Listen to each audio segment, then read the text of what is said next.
এরপরে দ্বিতীয় খুতবার পরে দ্বিতীয় দফায় যে আমি আপনাদের সামনে গুরুত্বপূর্ণ কয়েকটি আয়াত সূরা আল ফাজরের আয়াত পাঠ করেছি, এত চমৎকার আয়াতগুলো 89 নম্বর সূরা 30তম পারা 599 নম্বর পৃষ্ঠা 28 থেকে 30তম আয়াত আমি আপনাদের সামনে পাঠ করেছি। সম্মানিত উপস্থিতি ভাই এবং বাবা জীবন, আল্লাহ রাব্বুল ইজ্জাত আমাদেরকে জানিয়েছেন 27 থেকে 30তম আয়াতের মধ্যে যে ইয়া আইয়ুহান নাফসুল মুতমাইন্না ইরজিই ইলা রাব্বিকি রাদিয়াতাম মারদিয়া ফাদখুলি ফি ইবাদি আদখুলি জান্নাতি। সুবহানাল্লাহ। ভেবে দেখুন একটু বিষয়টা।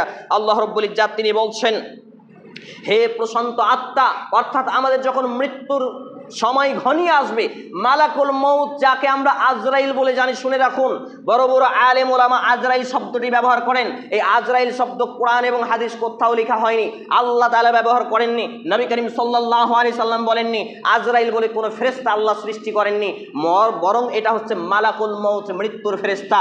যখন মৃত্যুর ফেরেশতা আমার সামনে চলে আসবে, আমি যদি ঈমানওয়ালা ব্যক্তি হই, তাহলে আমাকে বলা হবে ইয়া আইয়ুহান নাফসুল মুতমাইন্না, হে প্রশান্তময় আত্মা, হে পবিত্র আত্মা, ইরজিই ইলা রাব্বিকা রাদিয়াতাম মারদিয়া, তুমি চলে এসো তোমার রবের পালনকর্তার সন্তুষ্টির দিকে।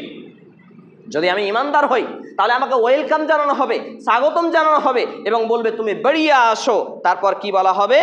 ইরজিই ইলা রাব্বিকা রাদিয়াতাম মারদিয়া, এবং তুমি চলে যাও তোমার রবের সন্তুষ্টির দিকে, তুমি ফিরে যাও। তোমাকে সম্ভাষণ জানানো হচ্ছে, ওয়েলকাম জানানো হচ্ছে, স্বাগতম জানানো হচ্ছে। ফাদখুলি ইবাদি, অতঃপর আমার বান্দাদের অন্তর্ভুক্ত হয়ে যাও, আল্লাহর বান্দাদের অন্তর্ভুক্ত হয়ে যাও। ওয়াদখুলি জান্নাতি, আর জান্নাতে দাখিল করো, প্রবেশ করো। সুবহানাল্লাহ।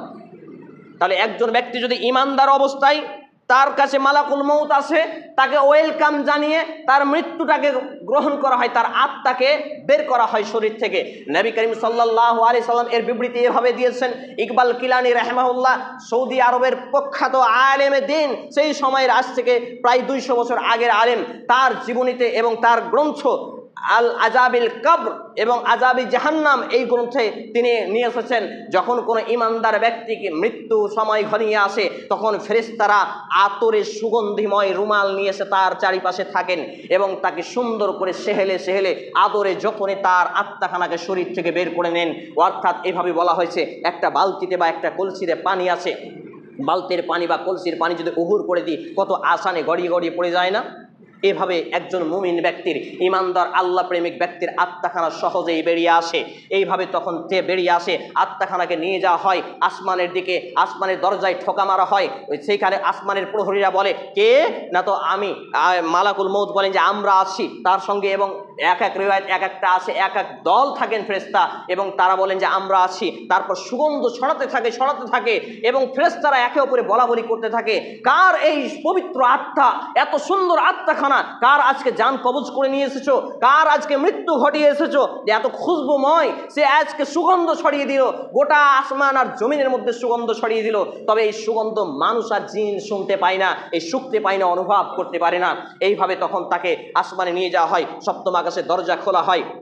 সেখানে গিয়ে আবার সপ্তম আকাশে দরজা খুলে দিয়ে তখন সেটাকে ইল্লিনে রাখা হয়। সংক্ষিপ্ত টাইম জুমার খুতবার জন্য শর্টভাবে বলছি, সম্মানিত উপস্থিতি ভাই এবং বাবা জীবন।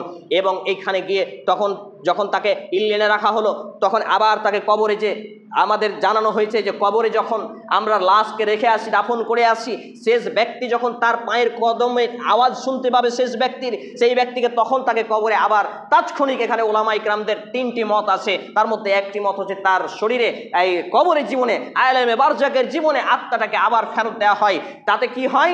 তাকে আবার কবরে উঠিয়ে বসানো হয়। কিন্তু কবর যদি খুঁড়ে দেখে আমি আর আপনি উঠিয়ে বসা দেখতে পাবো না, এটা আত্মার জগতে হয়। তখন সেখানে 2জন ফেরেশতা আসেন, একজন হচ্ছে মুনকির, একজন নাকির বা মুনকার নাকির। তখন তারা 3টি প্রশ্ন করেন, মান রব্বুকা, তোমার রব কি ছিল? ওমান দিনুকা, তোমার দিন কি ছিল? ওমান নবিয়ুকা, তোমার নবী কি ছিল? যেহেতু ব্যক্তি ইমানদার, সে পাট পাট করে উত্তর দিয়ে দিবে, আমার রব আল্লাহ, আমার দিনুল ইসলাম, এবং আমার নবী মুহাম্মাদুর রাসূলুল্লাহ বলি সাল্লাল্লাহু আলাইহি ওয়াসাল্লাম আমার হচ্ছেন নবী।